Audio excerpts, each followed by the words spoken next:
नमस्कार साथियों, मैं इंजीनियर आशीष कुमार। आप सभी के बीच एक बहुत अच्छी खुशखबरी आ गई है, क्योंकि लंबे समय से इंतजार कर रहे थे हमारे डिप्लोमा और बीटेक वाले बच्चे। आईटीआई के एनसीवीटी के कैंडिडेट्स का एग्जाम भी हो चुका है, आईटीआई इंस्ट्रक्टर की भर्ती का।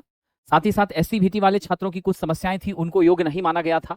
बाद में उन्हें भी योग्य किया गया और उनकी एलिजिबिलिटी को बीटीएससी ने स्वीकार किया। वो अब जो पोर्टल खुला है वो अप्लाई अब करेंगे और उनका एग्जामिनेशन जब होगा 1 महीने के अंदर में, तब जाकर के वापस हमारे आईटीआई एससीवीटी वाले छात्र की जब रिजल्ट आएगी तो हमारी एनसीवीटी और एससीवीटी दोनों का रिजल्ट एक साथ होकर के आएगा। ठीक है, अब हम आज विशेष रूप से बात करते हैं बिहार आईटीआई इंस्ट्रक्टर में 1278 पद डिप्लोमा और बीटेक के छात्रों के लिए आए हैं। यहाँ सीआईटीएस है मेंशन साथियों। सीआईटीएस अनिवार्य योग्यता नहीं है, ये डिजायरेबल एलिजिबिलिटी है। यानी अगर आपके पास सीआईटीएस है तो आपको 30% का एडिशनल वेटेज अंक में प्राप्त होगा। अन्यथा आप अगर अनुभव के साथ बीटेक या डिप्लोमा है तो आप जरूर योग्य हैं। तो हम सबके बारे में आज एक एक करके बात करेंगे। आप लोग गंभीरता से इस वीडियो को लास्ट तक सुनिएगा और देखने का भी प्रयास करिएगा। ऐसा इसलिए मैं कह रहा हूं क्योंकि बहुत सारे छात्रों का मुझे फोन आया है, वो एक्सपीरियंस को लेकर कंफ्यूज हैं, वो सीआईटीएस को लेकर कंफ्यूज हैं, या फिर वो कहीं ना कहीं इस बात को लेकर भी कंफ्यूज हैं कि क्या आईटीआई वाले बच्चे भर सकते हैं। छात्रों, अभी जो बीटीएससी में 1278 आईटीआई के पद के इंस्ट्रक्टर पद की वैकेंसी आई है, उसमें किसी भी हाल में आईटीआई के छात्र नहीं भर सकते हैं, क्योंकि आईटीआई के छात्रों का एग्जाम एनसीवीटी वालों का इसी महीने के 7 से 10 सितंबर के बीच हो चुका है। एससीवीटी वालों का एग्जाम आने वाले समय में होगा। ठीक है, ये वाली वैकेंसी 1278 स्पेशली किसके लिए है? डिग्री वाले बच्चों के लिए, डिप्लोमा वाले बच्चों के लिए है। ठीक है, आइए हम लोग यहाँ ध्यान देते हैं साथियों। सबसे पहले तो हम देखें, ये विज्ञापन आपको 15 सितंबर को आया है और 15 सितंबर को जो लेटर जारी हुई उसमें स्पष्ट कहा गया, व्यवसाय अनुदेशक यानी आईटीआई इंस्ट्रक्टर के पद के लिए श्रम एवं नियोजन विभाग में जो भी खाली पद हैं उस पे कौन भर सकते हैं? डिग्री या डिप्लोमा। यानी अगर आप बीटेक हैं बिल्कुल आप योग्य हैं, या अगर आपने डिप्लोमा किया है। दोस्तों, ये डिप्लोमा कहां से किस ट्रेड में होना चाहिए हम सभी के बारे में चर्चा करेंगे। डिप्लोमा विशेषकर अगर आप इलेक्ट्रिकल इंजीनियरिंग से हैं, डिप्लोमा अगर आप इलेक्ट्रॉनिक्स से हैं, डिप्लोमा अगर आप मैकेनिकल से हैं, डिप्लोमा अगर आप ऑटोमोबाइल से हैं, डिप्लोमा अगर आप सिविल से हैं, ये सारे छात्र क्या हैं यहाँ पर योग्य हैं। अल्टीमेटली अगर आप बीटेक भी इन्हीं सारे ब्रांचों से हैं तब भी आप इस फॉर्म को भर सकते हैं। अब हम यहाँ देखते हैं, सबसे पहले ग्रुप 1 में इन्होंने किसको रखा है? ये ग्रुप 1 निश्चित रूप से साथियों बीटेक या डिप्लोमा मैकेनिकल इंजीनियरिंग के छात्रों के लिए है। बीटेक या डिप्लोमा मैकेनिकल इंजीनियरिंग के छात्र इसको भरेंगे। यहां देखिए, आपका मशीनिस्ट में 30 पद है, रेफ्रिजरेशन एयर कंडीशनिंग टेक्नीशियन के लिए 13 पद है आईटीआई इंस्ट्रक्टर में, ड्राफ्ट्समैन मैकेनिकल में भी आपके पास 5 है, फीटर में 159 है, टर्नर 32 है, मशीनिस्ट ग्राइंडर 01 है। तो ग्रुप 1 में मैकेनिकल डिप्लोमा बीटेक योग्य है, वो भरेंगे। उसके बाद ग्रुप 2 आइए, मैकेनिक ट्रैक्टर है। ठीक है, फिर मैकेनिक ग्रुप 3 में मैकेनिक मोटर व्हीकल है, मैकेनिक ऑटो बॉडी पेंटिंग है, मैकेनिक ऑटो बॉडी रिपेयर है, मैकेनिक डीजल है। यहाँ पर आपका डीजल वाला जो सेक्शन है ये ऑटोमोबाइल वाला, जिन भी बच्चों ने डिप्लोमा या तो ऑटोमोबाइल इंजीनियरिंग से किया है या वो बीटेक ऑटोमोबाइल से हैं, वो बिल्कुल यहाँ पर क्या है साथियों योग्य है। ध्यान देना, किसी भी कीमत पर इस वाले फॉर्म को आईटीआई वाले छात्र नहीं भरेंगे। मैं बार बार कह रहा हूं, उनका एग्जाम कंडक्ट हो चुका है। ठीक है, आइए ग्रुप 4 के अंदर वेल्डर है, फिर हमारा प्लम्बर का 38 सीट है, वेल्डर का 100 सीट है। देखिए काफी अच्छी पद है। उसके बाद ग्रुप 6 में फॉन्डीमैन का 13 पद है। उसके बाद टेक्नीशियन मोटर मैकेनिक में जो है साथियों, टेक्नीशियन मोटर मैकेनिक में 2 पद हैं। फिर हमारी इलेक्ट्रीशियन, यहाँ पर आ जाइए ग्रुप 9। ये ग्रुप 9 के सभी पदों के लिए मैं स्पेशली बता दूं, जितने भी बच्चे हमारे डिप्लोमा या बीटेक इलेक्ट्रिकल इंजीनियरिंग से हैं, काफी ज्यादा पद आया है साथियों।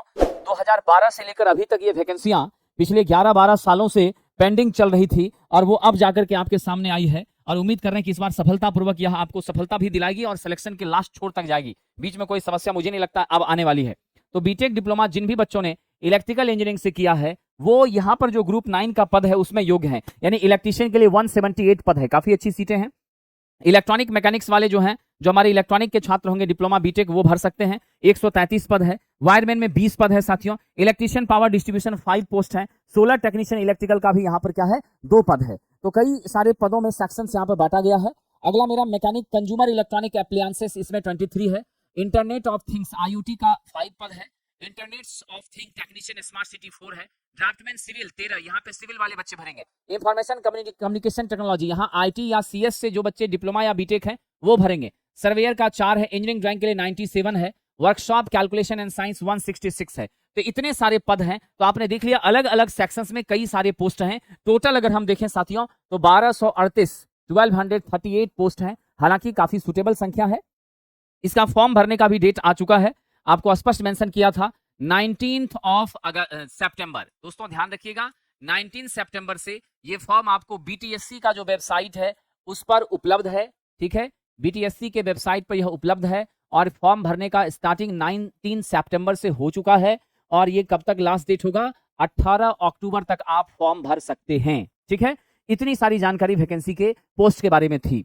अब हम आगे बढ़ते हैं, योग्यता और बाकी आज हम सभी के पे ग्रेड सब कुछ के बारे में चर्चा करेंगे। तो मैं अभी आपको इलेक्ट्रिकल सेक्शंस के बारे में विशेष रूप से चर्चा कर रहा हूं और आपको मैं बताऊंगा कि आपको पढ़ना क्या क्या है, कहां से प्रश्न आएंगे और कितना प्रश्न रहेगा, सबके बारे में बताऊंगा। दोस्तों पहली बात तो ये रेगुलर वैकेंसी है, ये कॉन्ट्रैक्ट वाली वैकेंसी नहीं है और ये कैसी वैकेंसी है, परमानेंट वैकेंसी है।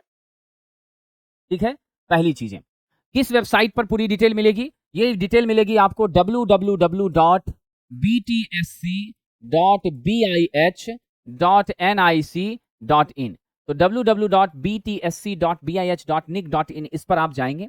19 से लेकर 18 अक्टूबर तक आप फॉर्म भर सकते हैं। Electrician, electronic mechanic, wireman, electrician, plumber, distribution, solar technician, electrical, इतने सारे को एक ग्रुप में रखा गया है।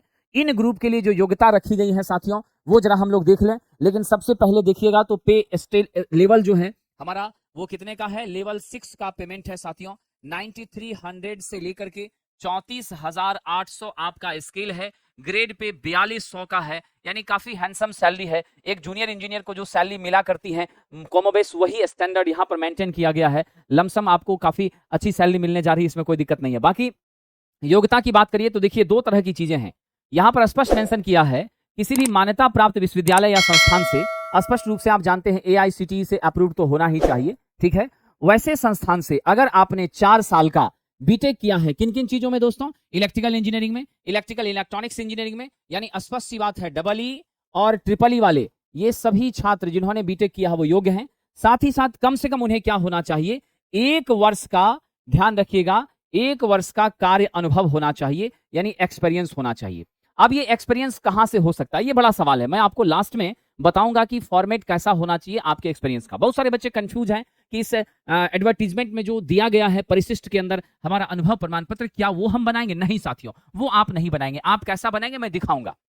यहां ध्यान दीजिए, तो अगर 4 साल का कंप्लीट बीटेक आपका इलेक्ट्रिकल या EEE ब्रांच से है, इलेक्ट्रिकल एंड इलेक्ट्रॉनिक्स से है, तो आप इन सभी पदों के लिए योग्य हैं और आपको कम से कम 1 साल का अनुभव होना चाहिए। स्पष्ट मेंशन किया है, यह अनुभव राज्य या भारत सरकार से मान्यता प्राप्त किसी भी उद्योग से हो सकता है, इंडस्ट्री का भी चलेगा, किसी संस्थान से संबंधित काम करने का भी हो सकता है, संगत तकनीकी अध्यापक या प्रशिक्षक के रूप में भी हो सकता है। यानी स्पष्ट रूप से मेंशन है, अगर नेट्स वाले छात्र हैं, साल भर काम किया है तो वो भी योग्य होंगे। अगर आप कहीं सोलर टेक्नीशियन का ट्रेनिंग वगैरह दे रहे हैं हमारी स्किल इंडिया प्रोग्राम के तहत, तो आप वहां से भी अगर सर्टिफिकेट है अनुभव का तो वो भी आपका योग्य है। किसी इंजीनियरिंग या पॉलिटेक्निक कॉलेज में आप पढ़ा रहे हैं तब भी आप योग्य हैं। किसी प्राइवेट लिमिटेड कंपनी में आप काम कर रहे हैं और वहां का रजिस्टर्ड आपके पास क्या है दोस्तों, सर्टिफिकेट है, एक्सपीरियंस प्रमाण पत्र है, अनुभव प्रमाण पत्र है, तो आप वहां के लिए भी क्या है दोस्तों योग्य है। तो ये सारी चीजें आपकी हैं। उसके बाद देखिए कहा गया है अधिमानी अर्हता।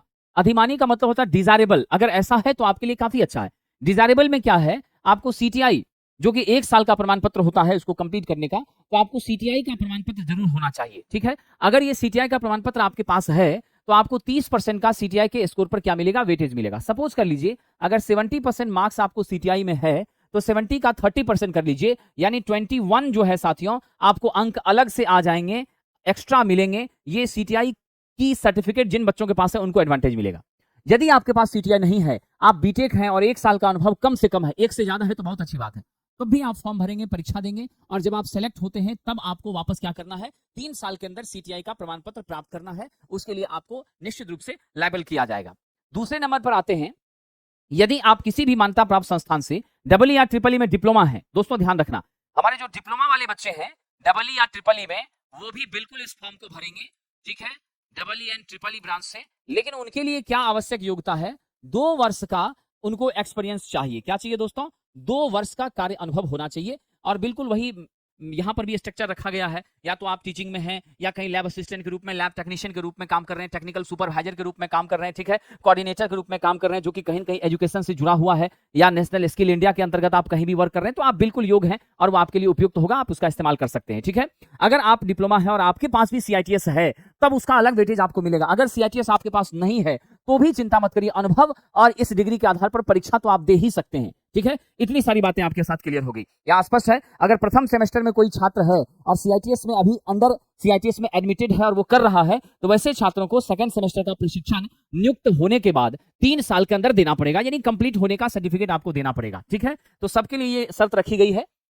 अब आइए यहाँ पे चर्चा करें। विशेष रूप से मैंने कहा था मैं इलेक्ट्रिकल के सेक्शन पे इस वाले वीडियो में ज्यादा फोकस करूंगा। तो हमारा जो इलेक्ट्रीशियन है उनकी सीटें आप देख लीजिए 178 यहाँ पर है, उसमें से 60 सीट हमारी महिलाओं के लिए आरक्षण है, यानी 35% आरक्षण विशेष रूप से मिलेगा, हॉरिजेंटल रिजर्वेशन मिलेगा, जो हमारे बिहार की अस्थायी निवासी गर्ल्स कैंडिडेट हैं। याद रखिएगा, अदर स्टेट वाले बच्चे भी इस फॉर्म को भर सकते हैं, बट उन्हें स्पेशल रिजर्वेशन का कोई ऑप्शन नहीं दिया जाएगा। सारे रिजर्वेशन के ऑप्शन किसे मिलेंगे? जो बिहार स्टेट के छात्र हैं उन्हीं को मिलेंगे। तो हमारी बिहार की जो बच्चियां हैं, महिलाएं हैं, गर्ल्स कैंडिडेट हैं, उन्हें 35% का डेफिनेटली हॉरिजेंटल रिजर्वेशन मिलेगा, यानी 178 में 60 पद जो हैं वो आपकी महिलाओं के लिए आरक्षित रहेंगे। लेकिन एक बात ध्यान रखिएगा, जितनी भी गर्ल्स कैंडिडेट हैं वो अपना जाति प्रमाण पत्र कहां से बनाएंगी? सारी की सारी बच्चियां अपना जाति प्रमाण पत्र अपने पिता के पते पर बनाएंगी, भले वो मैरिड हो या अनमैरिड हो, उससे कोई फर्क नहीं पड़ता है। हमारे बिहार का ये नियम है साथियों कि हमारा जो जाति प्रमाण पत्र है that will consider only from the birth of that child, यानी उसके जन्म के सेक्शन से, यानी स्पष्ट है, यानी माता पिता का जो पता होगा वहीं से आप क्या करेंगे, उसी ब्लॉक से आप अपना जाति प्रमाण पत्र, आवासीय प्रमाण पत्र और आय प्रमाण पत्र बनवाएंगे। ठीक है, ये ध्यान रखिएगा। इलेक्ट्रॉनिक मैकेनिक में साथियों 133 और 46 यानी 133 सीट है कंप्लीट, जिसमें 46 महिलाओं के लिए आरक्षित है। वायरमैन में हमारा 20 सीट है, जिसमें 6 गर्ल्स के लिए आरक्षित है। इलेक्ट्रीशियन पावर डिस्ट्रीब्यूशन में 5 सीट है, 1 हमारी गर्ल्स कैंडिडेट के लिए अलॉटेड है।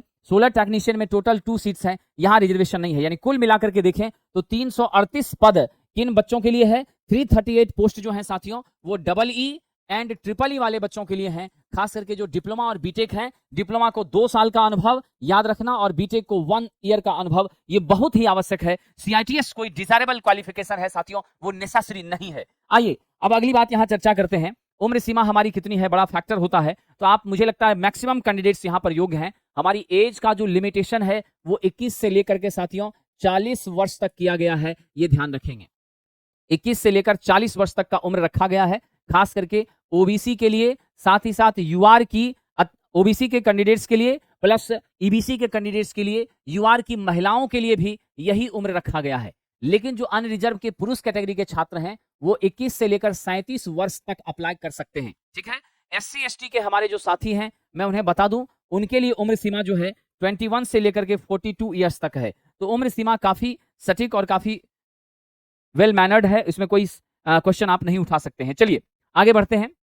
अगली चर्चा यहां पर की गई है, electronic mechanic, electrician, power distribution, solar technician के पद हेतु अधिकतम आयु सीमा में कोई छूट नहीं मिलेगी, यानी जितनी भी एज की कैलकुलेशन है वो आपको 1 अगस्त 2022 के आधार पर की जाएगी। ठीक है, वहां से कैलकुलेशन आपका किया जाएगा, ये आप अब ध्यान रखेंगे। ठीक है, आइए रिटन एग्जाम की हम बात कर लेते हैं। सबसे पहले तो आपका जो भी एग्जाम होगा वो कंप्यूटर बेस्ड टेस्ट होगा, यानी ऑनलाइन होगा। कैसा होगा दोस्तों?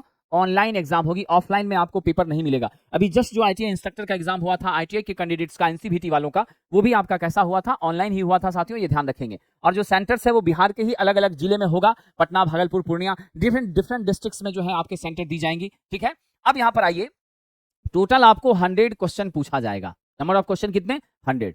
टाइम कितना है दोस्तों? 2 घंटे का समय है। इस 100 में ध्यान रखिएगा 80 क्वेश्चन जो है वो आपका टेक्निकल सेक्शन से होगा और मात्र 20 क्वेश्चन जो है साथियों वो आपका कहां से होगा? जनरल नॉलेज से होगा, जनरल अवेयरनेस से होगा। इसको कई भागों में आप बांट सकते हैं। करंट अफेयर्स हो गया, बिहार का जीके हो गया, बाकी हमारी पुरानी जो है हिस्ट्री, ज्योग्राफी, सिविक्स, ये सारे पोर्शन से मिला जुला करके होगा। तो अल्टीमेटली 20 का वेटेज है। यहाँ पर मैथ नहीं पूछा जा रहा, रीजनिंग नहीं पूछा जा रहा, तो उसको पढ़ने में समय बर्बाद आप नहीं करेंगे। आपका सारा फोकस कहां पर होगा? टेक्निकल सेक्शन पर होगा। लेकिन एक छोटी बात जीवन भर याद रखना, यहाँ टेक्निकल सेक्शन में एग्जामिनेशन तो आप आईटीआई की टीचिंग के लिए भले दे रहे हो, ठीक है, लेकिन यहां जो आपको प्रश्न रहेगा आपके इलेक्ट्रिकल इंजीनियरिंग के सब्जेक्ट से रहेगा साथियों। किससे रहेगा? इलेक्ट्रिकल इंजीनियरिंग के सब्जेक्ट से रहेगा। यानी मैं बता दूं, आपको क्वेश्चन नेटवर्क थ्योरी से होगा, आपको क्वेश्चन इलेक्ट्रिकल मशीन से होगा, आपको क्वेश्चन दोस्तों पावर सिस्टम से होगा, आपको क्वेश्चन इलेक्ट्रिकल इंस्ट्रूमेंटेशन मेजरमेंट से होगा, आपको क्वेश्चन बेसिक इलेक्ट्रॉनिक्स से होगा, आपको question utilization of electrical energy से होगा। ये सारे जो मेन पेपर हैं यहीं से आपका क्वेश्चन होगा। थोड़ा बहुत क्वेश्चन हो सकता है तो आपका कंट्रोल से रहे तो रहे, ठीक है, थोड़ा बहुत क्वेश्चन पावर इलेक्ट्रॉनिक्स से रहे तो रहे, लेकिन मेजर जो पोर्शन है जो आप एसएससी जेईई के लिए प्रिपेयर करते हैं वहीं से आपका रहेगा। तो ultimately machine, power system, network theory, measurement, basic electronics, utilization of electrical energy, ये सारे जो सब्जेक्ट्स हैं, ये 5 मेजर सब्जेक्ट्स हैं। इन्हीं सब्जेक्ट से डिप्लोमा बीटेक वाले छात्रों आपको प्रश्न रहना है 80 में, यानी टोटल 80 और 20 के 100 में निगेटिव मार्किंग भी है, यानी आपको 0.25 निगेटिव मार्किंग है। इसलिए आप रॉन्ग आंसर लगाने से भी क्या करेंगे दोस्तों, निश्चित रूप से बचने का काम करेंगे, केयरफुल रहेंगे, इसको लेकर के ध्यान रखिएगा। अब आइए हम यहां पर चर्चा करते हैं न्यूनतम क्वालिफाइंग मार्क्स क्या है। हालांकि बाद में नॉर्मलाइजेशन होगा, नॉर्मलाइजेशन के बाद आपकी मेरिट लिस्ट तैयार होंगी, ठीक है, लेकिन मेरिट लिस्ट तैयार होने में जो चरण है जरा हम उस पर आ जाएं। साथियों ध्यान दीजिएगा, आपको कम से कम योग्य होने के लिए 40% ओबीसी के लिए मार्क्स लाना जरूरी है, 38.5% अत्यंत पिछड़ा वर्ग के लिए, 34% अनुसूचित एससी एसटी के लिए, महिला दिव्यांगजनों के लिए 32% जो है ये लाना बहुत जरूरी है। आपका जो मेरिट लिस्ट बनेगा दोस्तों, वो देखिए कैसे बनेगा, आइए हम चर्चा करते हैं। आपकी मेरिट लिस्ट जो बनेगी वो इस आधार पर बनेगी, ध्यान देंगे क्योंकि आपके पास समय बहुत कम है। मैं बता दूं कि अभी आईटीआई इंस्ट्रक्टर का जो पिछला एग्जाम एनसीवीटी वाले बच्चों का हुआ है, 1 महीने का भी समय नहीं दिया साथियों, ठीक है। लास्ट हमारी 3 अगस्त तक फॉर्म भरने की लास्ट डेट थी और 28 अगस्त को एग्जाम का डेट आ गया, 7 सितंबर से एग्जाम स्टार्ट हो गया। तो आप ये मानकर चलिए कि सितंबर में आपकी वैकेंसी रिलीज हुई है, तो अल्टीमेटली आप मान लीजिए कि अक्टूबर में तो मुझे पूरा विश्वास है आपका एग्जाम हो जाना है। अब ये एग्जाम दशहरा की छुट्टी से पहले हो या दशहरा के बाद हो, 99% आपको अक्टूबर में एग्जाम हो जाएगा। आपके पास 1 महीने का मैक्सिमम टाइम है। अब इस 1 महीने के अंदर आपको बहुत सारे काम करने हैं। आइए, मेरिट लिस्ट जो बनेगा 100 क्वेश्चन का आपका जो एग्जाम है, इस एग्जाम से मात्र 50% कंसीडर किया जाएगा। मान लीजिए किसी बच्चे ने 80 मार्क्स स्कोर किया है, तो इस 80 का 50 यानी 40 मार्क्स हमने उसको एग्जाम से कंसीडर कर लिया, ठीक है। उसके बाद साथियों 20% उसके एकेडमिक से होगा। अगर बीटेक है, बीटेक में आपका 80% का बीटेक का फाइनल मार्क्स आपका 80% का है टोटल डिग्री, तो आपकी 80 का 20% यानी 16 मार्क्स आपका यहां से आ जाएगा, जो पैटर्न पिछली बार था। तो अभी आपका बिना किसी तरह के चेंजिंग के सीधे अगर देखें तो 40 + 16 यानी 56 तो आपके पास हैं। जो बच्चे सीआईटीएस नहीं है उनका ये यहां तक तो पहुंच चुके हैं। अगर सीआईटीएस भी कोई कैंडिडेट है और वहां उसका 70% है, तो उसका 70 का 30 यानी आपका क्या हो जाएगा दोस्तों, 21 मार्क्स। यानी अगर आपने 40 मार्क्स स्कोर किया है रिटर्न में, 80% आपके पास बीटेक की डिग्री है तो 16 56 और फिर 70% सीआईटीएस है तो 21, यानी आपका क्या हो गया, निश्चित रूप से साहब 7, और यहां पर भी हम देख लें तो क्या हो जाएगा 77%, यानी स्पष्ट है साथियों, ठीक है। 77 मार्क्स यानी 77 उसका जो है स्कोर पहुंच गया आउट ऑफ 100। तो निश्चित रूप से सीआईटीएस वाले को यहां पर ज्यादा फायदा है, इसमें कोई शक नहीं है। लेकिन ये मत सोचिए कि सीआईटीएस वाले बच्चे ही सफल हो सकते हैं। अगर आप रिटर्न में अच्छा करते हैं तो पूरी चांसेस बनती है साथियों, ठीक है कि नहीं, पूरी चांसेस बनती है आपके भी सफल होने की, इसमें कोई शक नहीं है, ठीक है। आइए जरा आगे बढ़ें। ऑनलाइन आप आवेदन करेंगे, ठीक है, इसमें कोई शक नहीं है। आरक्षण का दावा अगर आपने नहीं किया है फॉर्म भरते समय तो आपको आरक्षण का लाभ नहीं मिलेगा। इसीलिए जब भी फॉर्म भरेंगे, आप जिस कोटि के हैं वहां फॉर्म को भरते समय सावधानी बरतेंगे, नाम वगैरह को लिखने में कोई गलती नहीं करेंगे। आप लोग बराबर इस तरह की परेशानी में आ जाते हैं। उसके बाद बाहर के जो बच्चे हैं, अदर स्टेट के जो छात्र हैं, वो भी जरूर क्या कर सकते हैं, इस फॉर्म को भर सकते हैं, लेकिन उन्हें आरक्षण का कोई लाभ नहीं मिलेगा, उन्हें अनरिजर्व कैटेगरी के अंदर ट्रीट किया जाएगा, ठीक है साथियों। आपको एक बात ध्यान रखना है, आपको सर्टिफिकेट क्या क्या चाहिए, जाति प्रमाण पत्र, मूल निवास प्रमाण पत्र, ये दोनों जरूर चाहिए। ओबीसी या ईबीसी कैंडिडेट को या फिर हमारा ईडब्ल्यूएस कैंडिडेट को, उनको जरूर क्रीमी रहित नॉन क्रीमी लेयर का सर्टिफिकेट चाहिए, डोमिसाइल प्रमाण पत्र चाहिए। तो आप सब लोग फटाफट सारे प्रमाण पत्रों को क्या करें साथियों, एकजुट कर लें, एकत्रित कर लें, ये ध्यान रखिएगा, तभी जाकर के आपको क्या होगा, आगे आरक्षण का लाभ मिलेगा और फॉर्म भरने में भी आप सक्सेसफुल कर पाएंगे, सफल हो पाएंगे, ठीक है। ये सारी जानकारियां थी जिसके आधार पर आपको ये फॉर्म भरना है। रही बात परीक्षा शुल्क की, तो ओबीसी और यूआर कैंडिडेट के लिए साथियों 600 रुपीज है, यानी अदर स्टेट का भी अगर कोई विद्यार्थी है उसे भी 600 रुपए फॉर्म भरने में लगेंगे साहब। एससी अगर बिहार राज्य का निवासी है, ठीक है, तो ध्यान रखिएगा, एससी एसटी कैंडिडेट के लिए प्लस महिला कैंडिडेट के लिए, महिला भले किसी भी वर्ग की हो, आरक्षित हो अनारक्षित हो, उससे कोई फर्क नहीं पड़ता है। एससी एसटी प्लस महिला कैंडिडेट के लिए 150 रुपए जो है वो परीक्षा का शुल्क है। राज्य के बाहर के जितने भी साथी हैं, हमारे आउट स्टेट के जो कैंडिडेट हैं, उनके लिए भी 600 रुपए परीक्षा शुल्क रखा गया है साथियों, ठीक है। साथ ही साथ जब कभी भी आप फॉर्म अप्लाई करते हैं तो हालांकि लेट नहीं करना चाहिए। ऑनलाइन आवेदन पत्र में आपको मैट्रिकुलेशन का मूल प्रमाण पत्र, इंजीनियरिंग की डिग्री का प्रमाण पत्र, अंक पत्र, मूल प्रमाण पत्र, साथ ही साथ सीआईटीएस का प्रमाण पत्र अगर है तो वो, अनुभव प्रमाण पत्र, ये सब आपको जो है साथियों क्या करना होगा, सबमिट करना होगा, वो सब की सूचना देनी होगी। जाति आवासीय प्रमाण पत्र, ये सारा आपके पास रहना चाहिए, ठीक है। ये सारी बातें ध्यान रखिएगा। और हाँ, यदि किसी छात्र का 2 वर्ष पूरा नहीं हो रहा अनुभव, तो वो नहीं अप्लाई करें, क्योंकि आपको हो सकता है उस समय आपको स्क्रूटनाइज नहीं किया जाए, बाद में दिक्कत हो जाए। तो 2 साल पूरा हो चुका है तभी अप्लाई करिए। डिप्लोमा वाले 1 साल पूरा है तभी अप्लाई करिए। तो आप एक्सपीरियंस सर्टिफिकेट को लेकर के थोड़ा सा केयर करेंगे, ये आपकी अनिवार्य योग्यता में से है, इसीलिए इसके लिए थोड़ा ध्यान रखना हमारे लिए परम आवश्यक साथियों हो जाता है। ठीक है, बाकी आपको किसी भी तरह का कंफ्यूजन महसूस होता है तो जरूर आप कमेंट करेंगे, ताकि आपके कमेंट को देख करके हम आपकी समस्याओं को समाधान करने हेतु फिर से एक वीडियो के माध्यम से आपको हम गाइड कर देंगे। आइए एक और छोटी सी बात जो यहां पर बच गई है, वो ये बात बची है, हमारे जितने भी साथी कॉन्ट्रैक्ट पर काम कर रहे हैं,